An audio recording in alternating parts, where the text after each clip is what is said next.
ओम अज्ञानतिमिरन्धस्य ज्ञानाञ्जनशलाकया चक्षुरुन्मिलितं येन तस्मै श्रीगुरवे नमः। श्रीचैतन्यमनोभीष्टं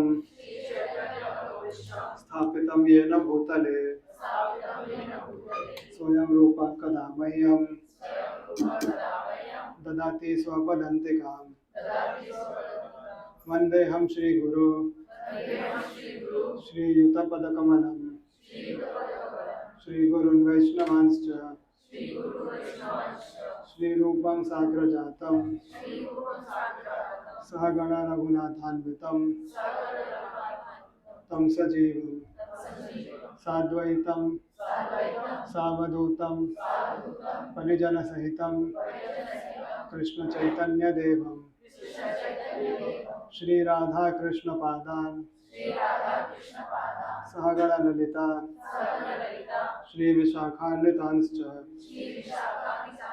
नमो ओं विष्णुपादाय कृष्णप्रेष्ठाय भूतले श्रीमते भक्तिवेदांत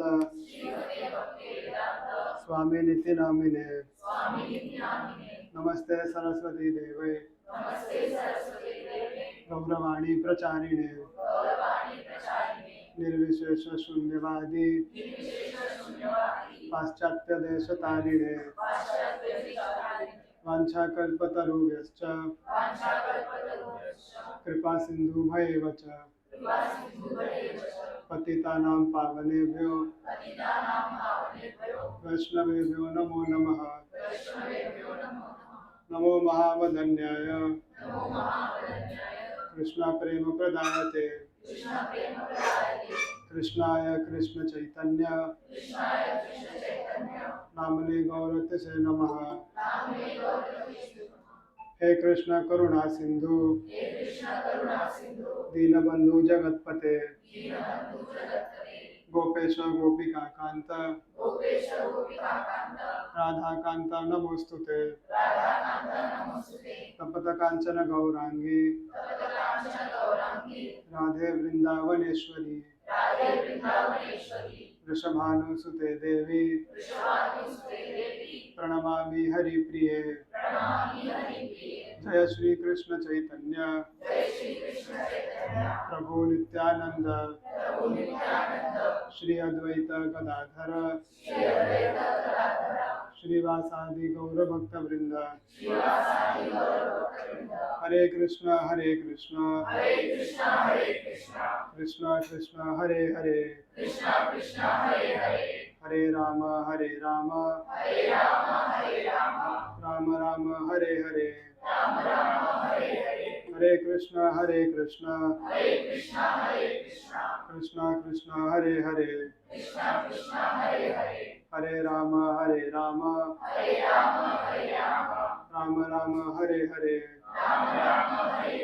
हरे कृष्ण कृष्ण कृष्ण हरे हरे हरे राम राम राम हरे हरे। हरे कृष्ण।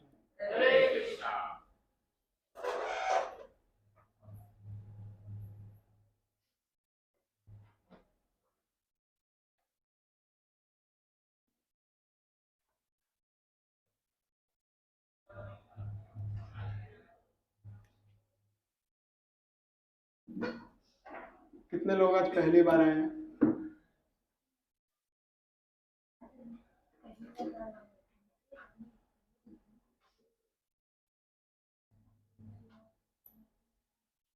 कितने लोग बहुत समय के बाद पहली बार आए हैं? जैसे कई चेहरे आज यहाँ पर उपस्थित हैं जो बहुत समय के बाद आए हैं। मैं बरसात में संडे के दिन यहाँ पर आना द बिग थिंग, क्योंकि मुंबई का जो बरसात है it is famous through out the country. यहाँ पे जिसने बरसात झेल लिया वो पूरे देश में कहीं भी फिर बरसात का अनुभव आराम से कर सकते हैं। जिस प्रकार से दिल्ली की ठंड मशहूर है, उसी प्रकार से मुंबई का बरसात है।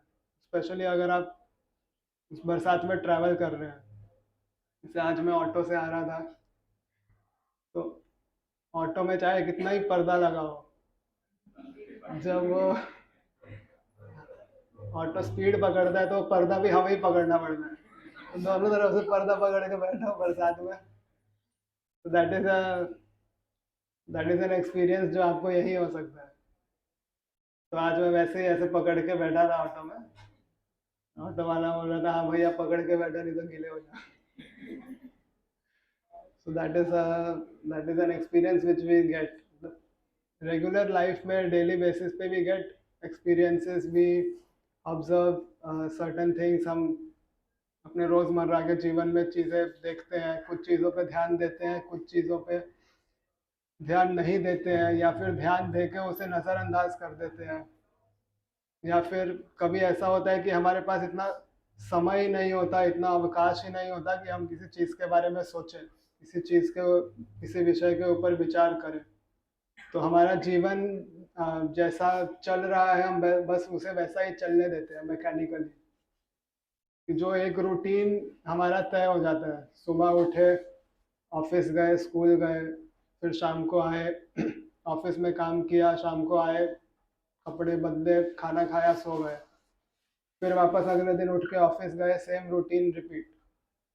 ऐसे ही मंडे टू फ्राइडे चलता है, और सैटरडे संडे हम यहाँ आते हैं, which is a very rare thing, क्योंकि सभी लोग यहाँ पर नहीं आते। जो लोग सौभाग्यशाली है वे यहाँ पे पहुँच पाते हैं।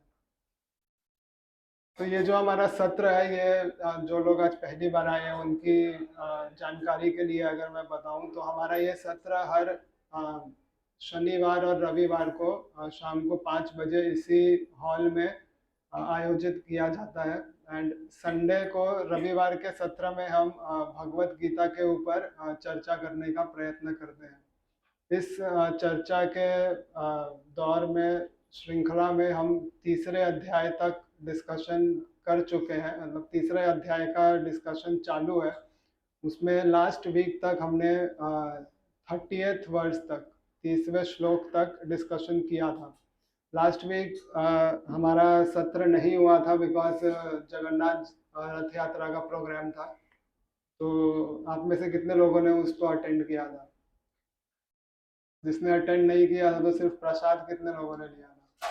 मैंने सिर्फ प्रसाद ही लिया था, मैं इधर आया नहीं था।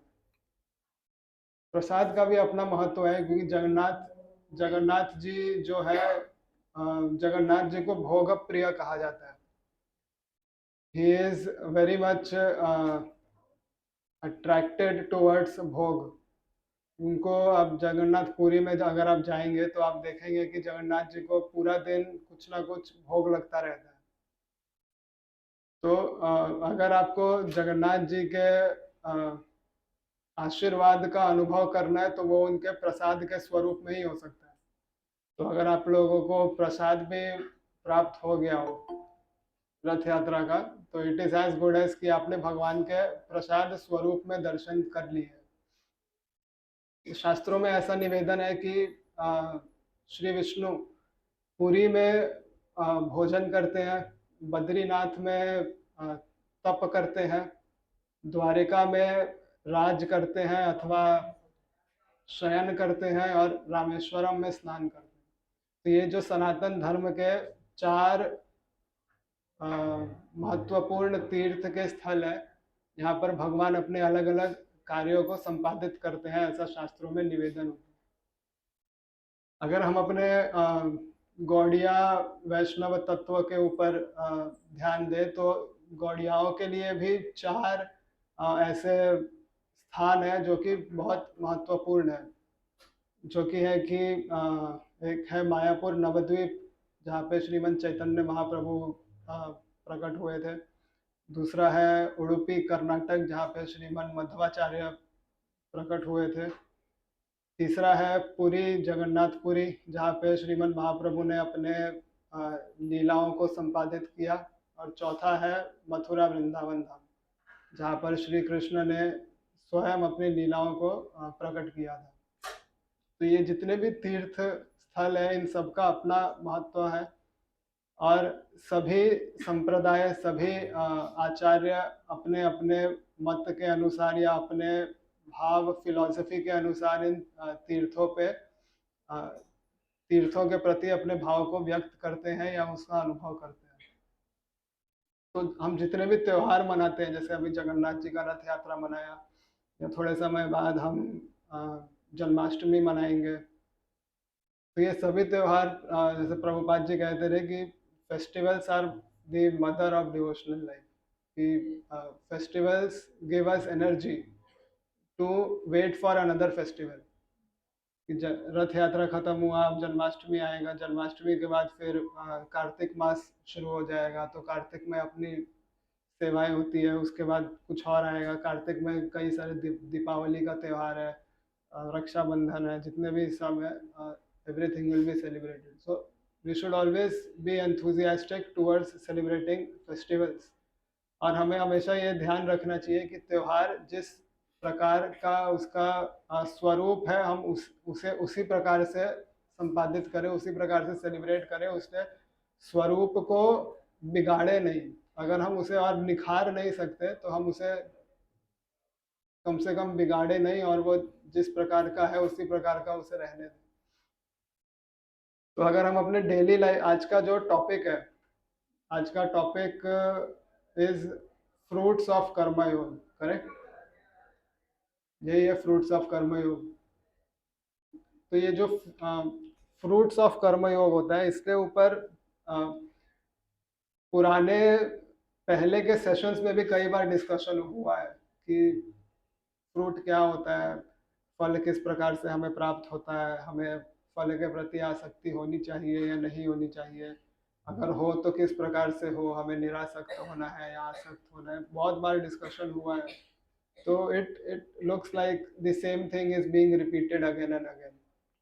अच्छा, कल Monday is also a very important day. Guru Purnima का उत्सव कल मनाया जाएगा। तो एक्चुअली टुमारो जो गुरु पूर्णिमा का उत्सव है, it is actually Vyas Purnima. Ved Vyas जी का प्राकट्य दिवस है कल, जिसे कई वैष्णव गुरु पूर्णिमा के स्वरूप में मनाते हैं, और वे अपने गुरु का सम्मान करते हैं व्यास के रिप्रेजेंटेटिव के तौर पर। तो अब इसमें भी आप देखेंगे कल सबके व्हाट्सएप स्टेटस होंगे, सारी दुनिया व्हाट्सएप स्टेटस डालेगी कि मुझे जिसने जो जो सिखाया उन सब गुरुओं को प्रणाम। तो that is based on the understanding, वो चींटी से लेके हाथी तक सबको गुरु बना के प्रणाम करने लगे।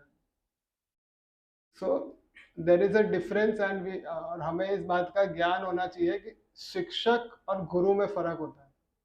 हम शिक्षक को गुरु और गुरु को शिक्षक मान सकते हैं, लेकिन शिक्षक को गुरु नहीं मान सकते।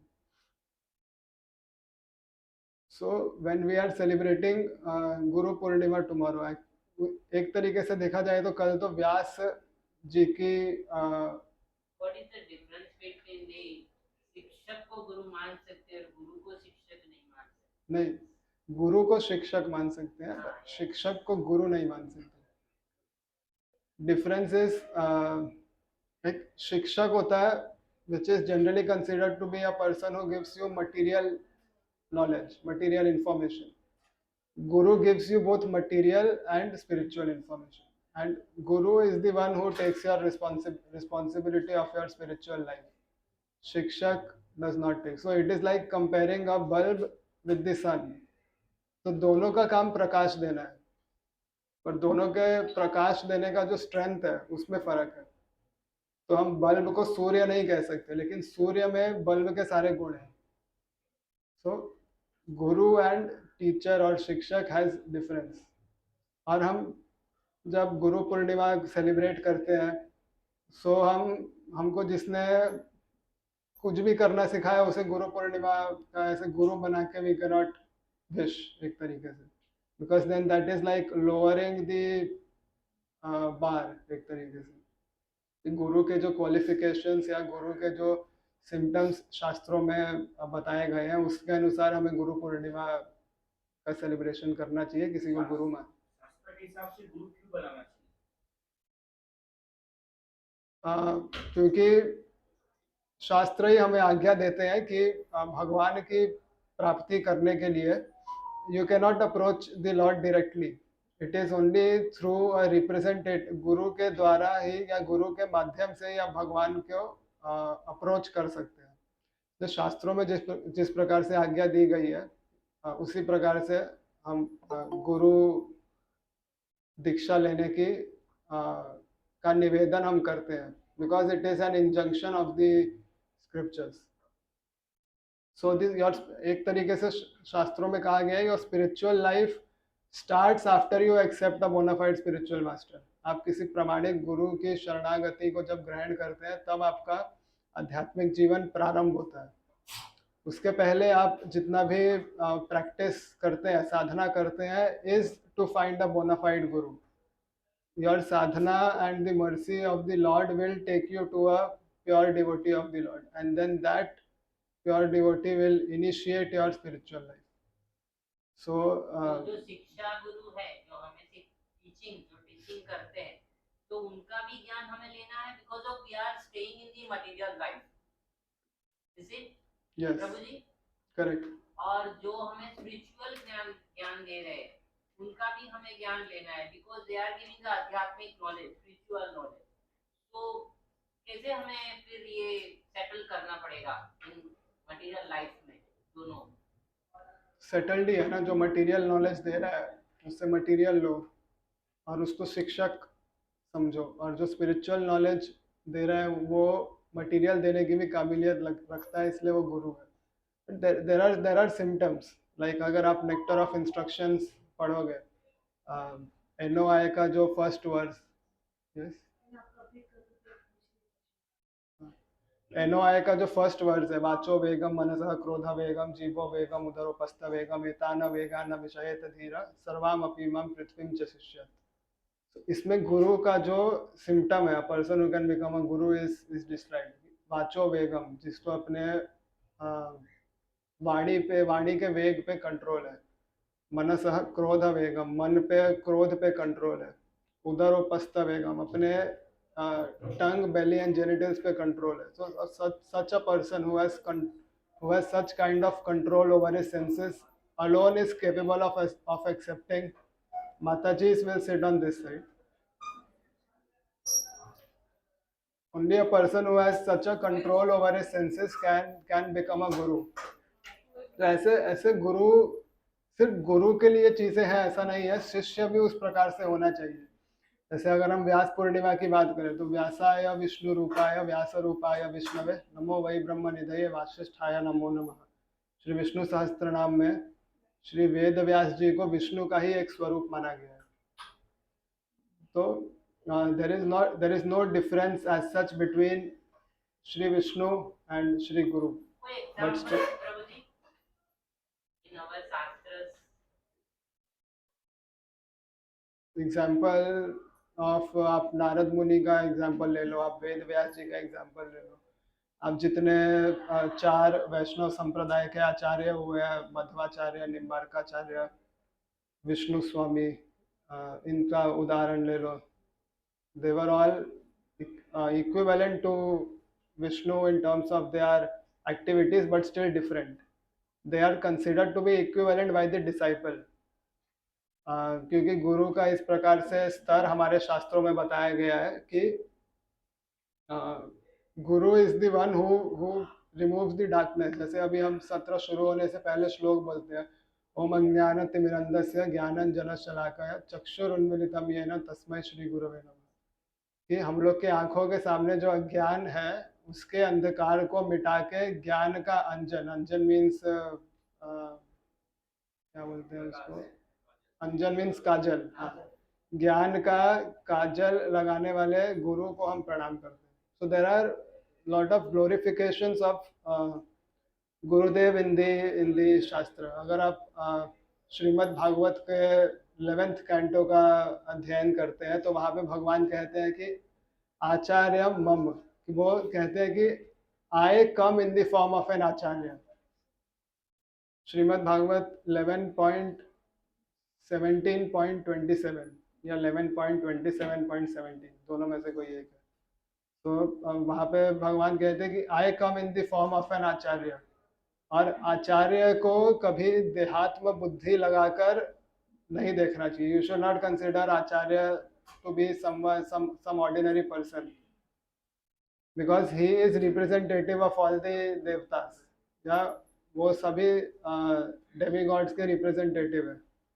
तो that exact words I don't remember, but वो 11.17 में ही कहीं पर तो है. 11.17 टीच किया है, जो जिन्होंने शिक्षक बनाया है, तो वैसे अर्जुन है. और मतलब अर्जुन ने तो द्रोणाचार्य जी का भी से भी अध्ययन लिया है, बस भगवान कृष्ण से भी उन्होंने ज्ञान मिला है.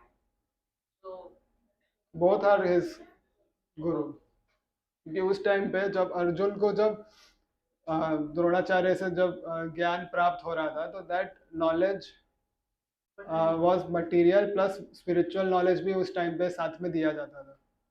अभी ऐसा नहीं होता. अभी it is separate. Material knowledge तो दिया जाता है, बट स्पिरिचुअल नॉलेज की जिम्मेदारी हमारे ऊपर खुद होती है. अगर परिवार से मिले तो मिला, नहीं मिला तो नहीं मिला. तो इसीलिए but the qualifications of a गुरु, जैसे NOI का मैंने एग्जांपल दिया, या फिर विष्णु सहस्त्र नाम में जिस प्रकार से व्यास जी को विष्णु के सम माना गया है, तो उस प्रकार से हमें एक गुरु का चयन करना चाहिए. और केवल सब चीज़ें गुरु के लिए नहीं है, शिष्य के लिए भी बहुत सारी प्रिस्क्रिप्शंस है. कई बार क्या होता है, शिष्य गुरु तो बना लेते हैं, लेकिन फिर वो उनका गुरु से कोई टच नहीं रहता. तो they some people they consider to कि स्कॉलर होना is more important than having a guru. हम शास्त्र खुद से पढ़ लेंगे, मंत्र वेद की ऋचाएं स्वयं रट लेंगे और उसको बोलने लगेंगे, तो दैट इज समथिंग ग्रेट. तो वैसा नहीं होता. षडांगादि वेदो मुखे शास्त्र विद्या कवित्वादि गद्यम सुपद्यम करोति मनश्चेन लग्नम गुरोरंगी पद्मे तदक्किम तदक्किम तदक्किम तदक्किम. गुरुवाष्टकम श्री आदि शंकर में आदि शंकराचार्य कह रहे हैं कि षडांग आदि वेदों, वेदों के षडांग अगर आपको आते हैं, मुखे शास्त्र विद्या, शास्त्रों की सारी विद्या आपके मुख पर है, जबानी याद है. कवित्वादि गद्यम, मतलब आप कविता लिखने में भी महारत है आपको. सुपद्यम करोति, you can write even prose and poetry and you can write books.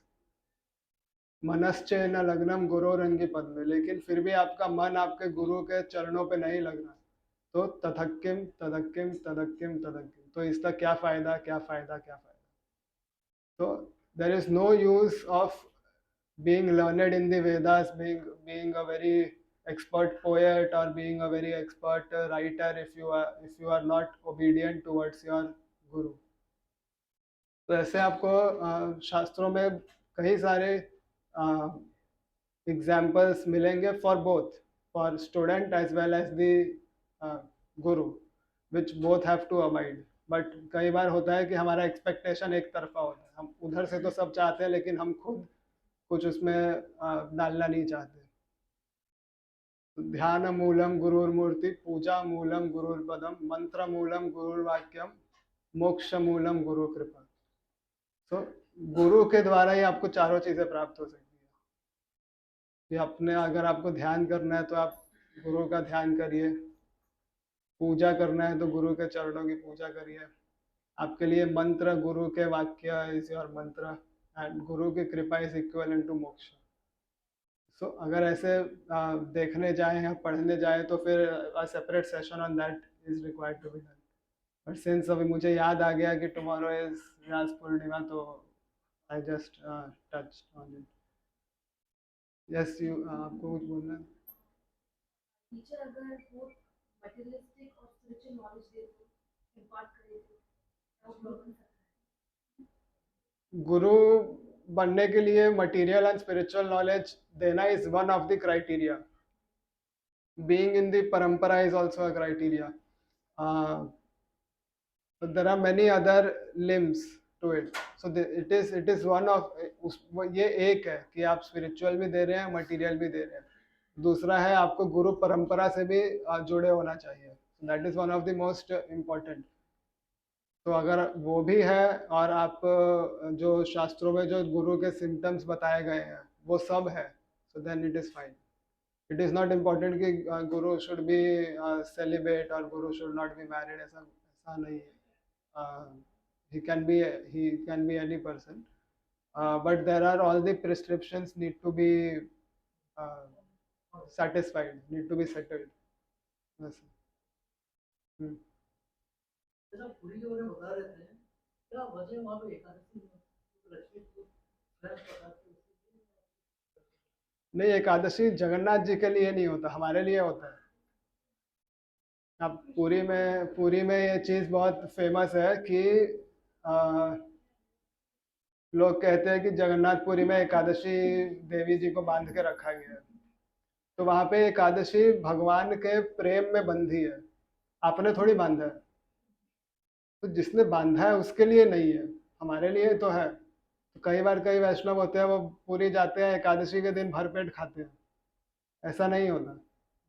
जो भोग चढ़ाया जाता है, फिर भोग बाहर में निकाला जाता है, फिर तो बटना ही है.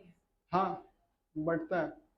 तो यू कैन, वो आप लेके रख सकते हैं, क्योंकि श्रीमद् महाप्रभु ने भी अपनी एक लीला के द्वारा इसे स्वयं प्रकाशित किया है कि जब महाप्रभु पुरी में अपनी लीला कर रहे थे तो उन्हें किसी ने एकादशी के दिन जगन्नाथ जी का प्रसाद दिया.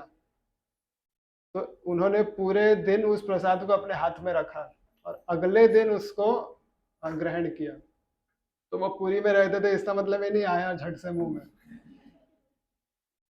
तो he also staying in Puri he followed, so that is an example. तो अगर हमारे मन में ऐसे कोई भी दुविधा होती है तो शास्त्रों में हमें उसके उदाहरण मिलते हैं या आचार्यों के जीवन शैली से, उनके बताए रास्ते से we can get an answer. तो हमें अपने सुविधा के अनुसार उसे नहीं इंटरप्रेट करना चाहिए. We should look for what the authorities से. So karma yoga mein, if we are discussing, so everybody wants the fruits of the activities which they are performing. सबको फल चाहिए और कई बार इस फल की आशा में हम अपने निज स्वार्थ का संतुष्टि ही करने की प्रयत्न करते हैं. निज स्वार्थ को संतुष्ट करना ही हम फल समझते हैं.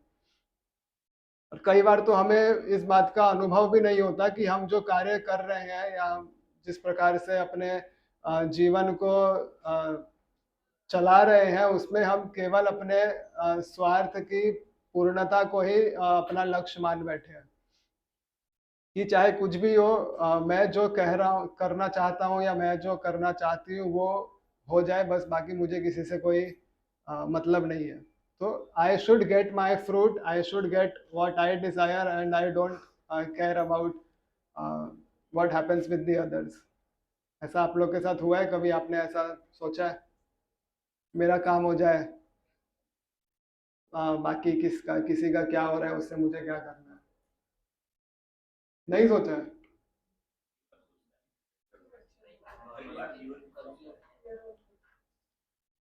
इसका एक प्रैक्टिकल एग्जांपल देता हूँ. इट वाज एन ऑब्जर्वेशन कि अभी थोड़े समय पुरानी बात है. मतलब ये सबके साथ होता है लेकिन we don't realise what we are doing.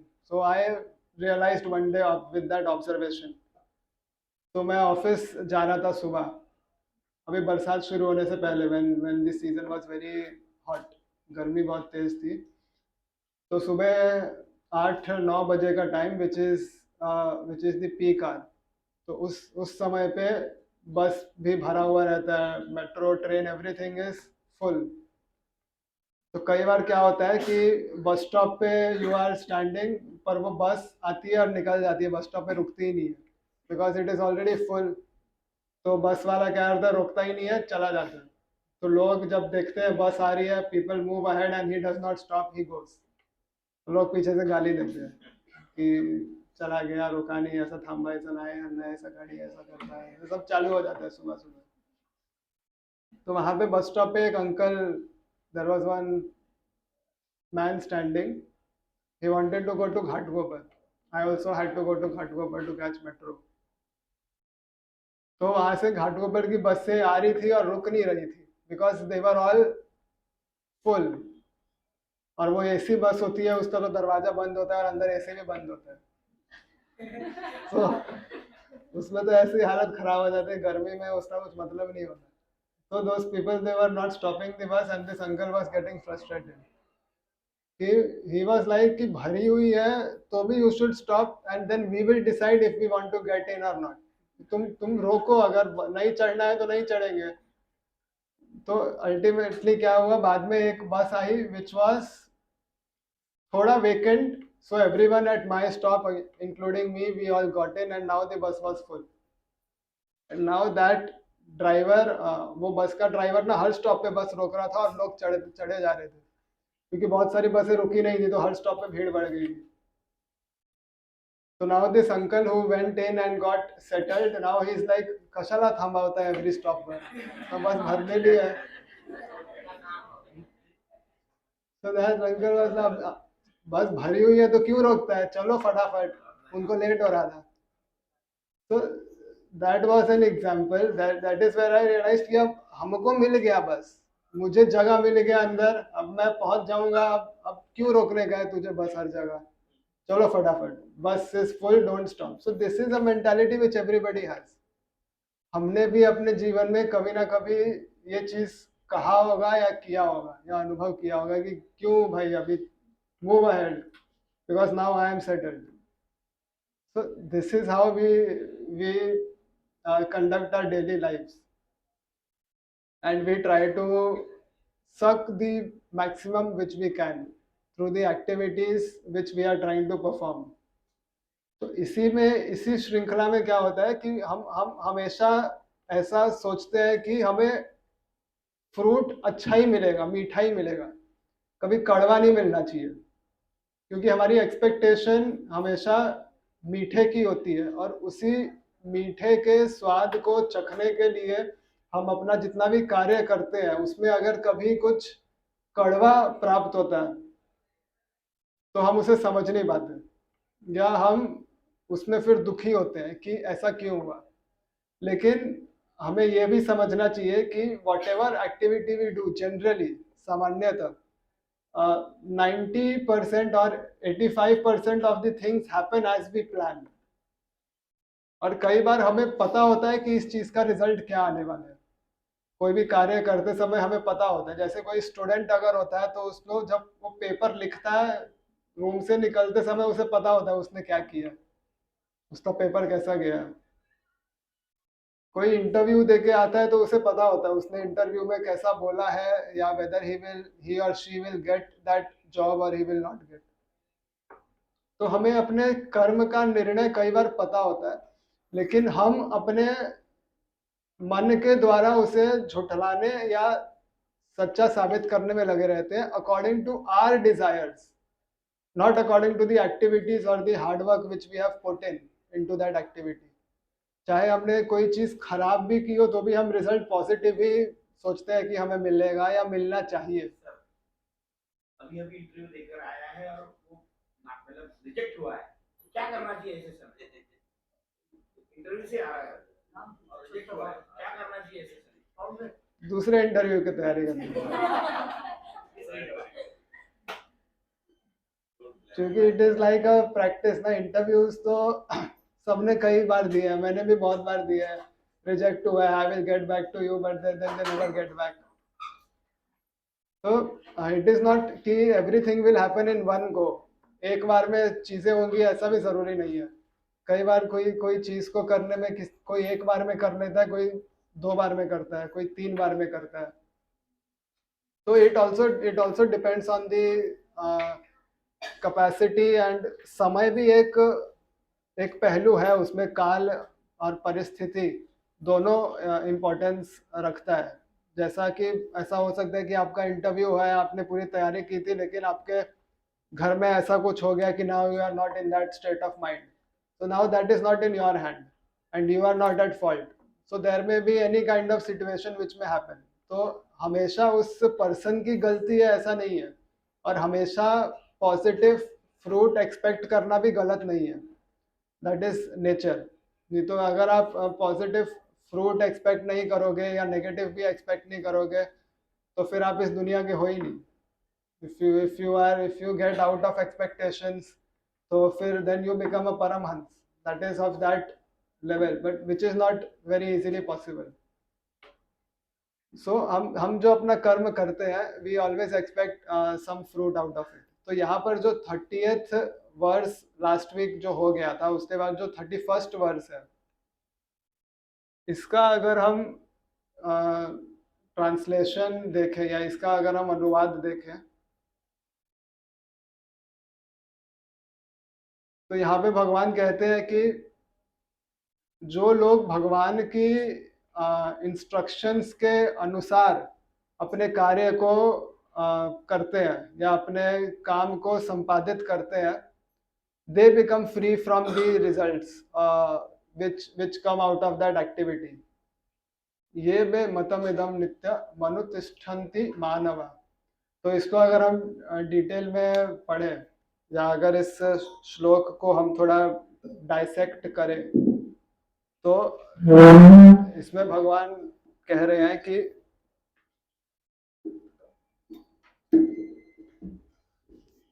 ये में मतम इदम मतलब मेरे मत के अनुसार जो मानव नित्यम मतलब रेगुलरली, अनुतिष्ठति मतलब अपने कार्य को संपादित करता है, दो चीजों के साथ, श्रद्धावनतो अनसूयन्तो. श्रद्धावनतो मतलब ये दो चीजें इंपॉर्टेंट है. One is Shraddha with faith, और सूयंतो का अर्थ होता है एनवी यानी द्वेष, और यहाँ पे न लगा है, न मतलब अनसूयंतो मतलब without envy. So with faith and without envy, who does he gets मुंचन्ते means free from karma bhi, free from the reactions of the karma. So there are two things which are important, shraddha and non-enviousness.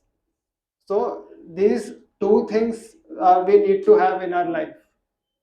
One is faith and second is not being envy. लेकिन ये दोनों चीज ही हम कहीं ना कहीं lack करते हैं. फेथ हमारा जब किसी चीज में डेवलप होता है या कई बार किसी चीज में डेवलप नहीं होता है, तो both has its own impact. कई बार जब फेथ डेवलप होता है और वो इस लेवल तक पहुंच जाता है, तो we take it for granted कि अब तो जैसे स्पिरिचुअल लाइफ में है कि अब now I M in spiritual life, now I can do anything. जैसा कि बहुत सारे लोग जब भक्ति में आते हैं तो वो कोई कार्य करना शुरू करते हैं और उनको लगता है कि अगर वो कुछ गलत भी करते हैं तो नाम जप से वो उस चीज को नलिफाई कर लेंगे, वो सुधार लेंगे. लेकिन वो उस प्रकार से वो कार्य होता नहीं है, बिकॉज देन दैट नाम जप which you are taking has no impact.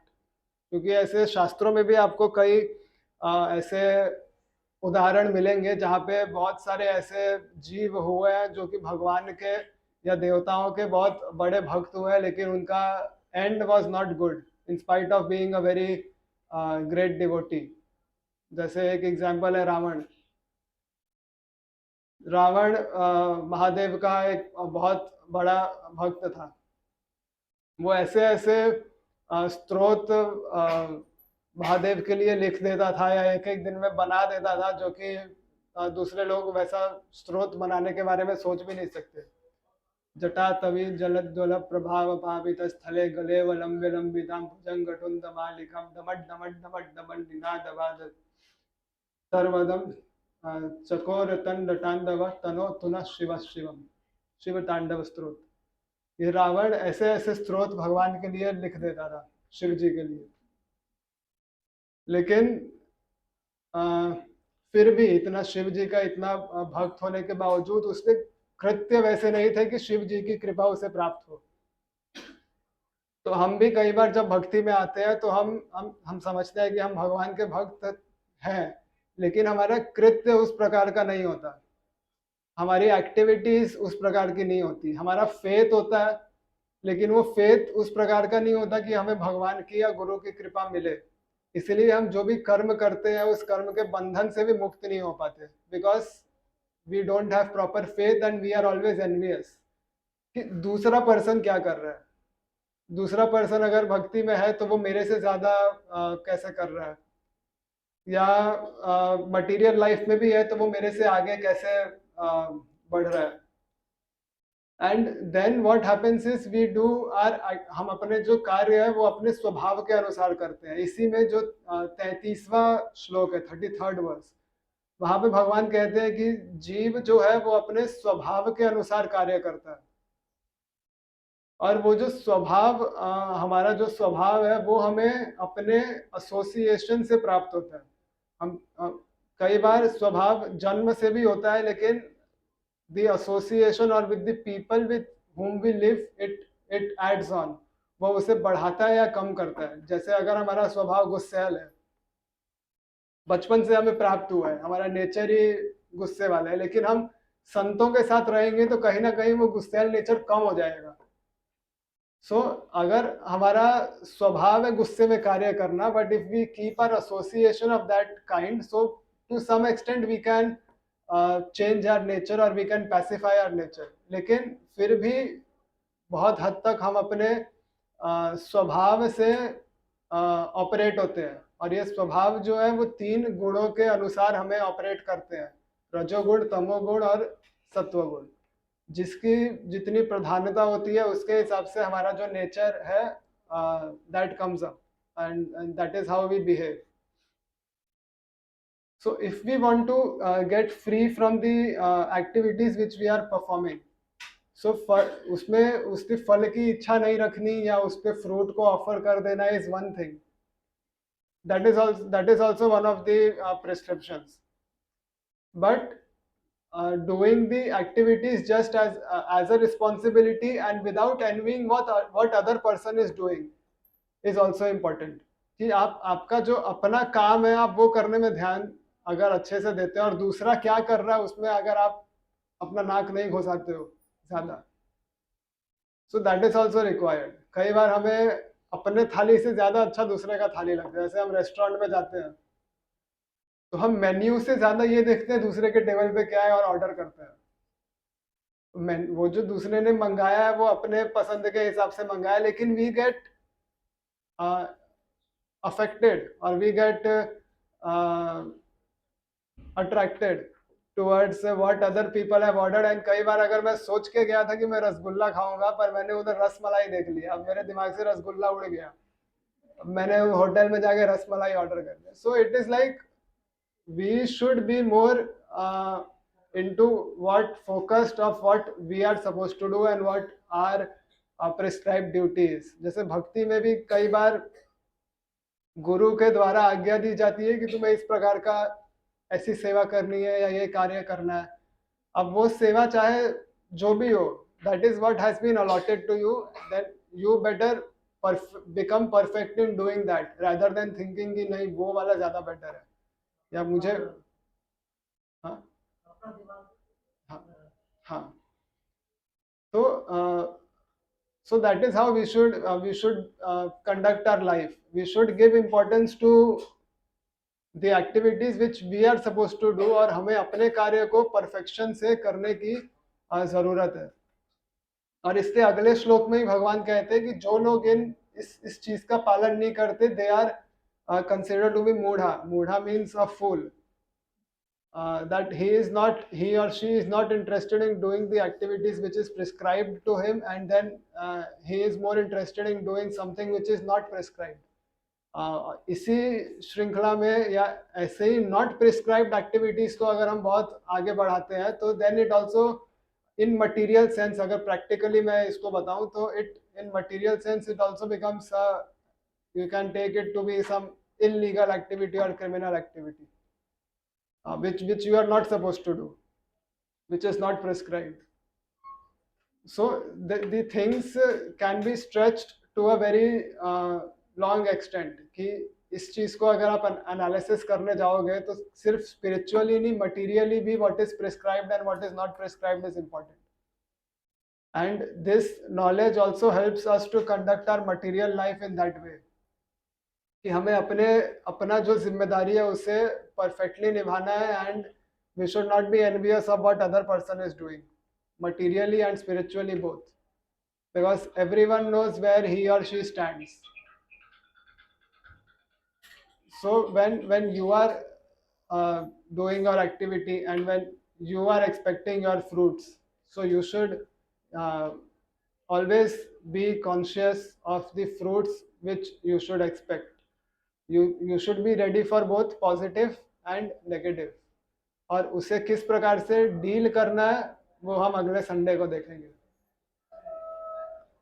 So आज के सत्र का time is up. If anybody has any questions or any suggestions or any feedback, then we can take.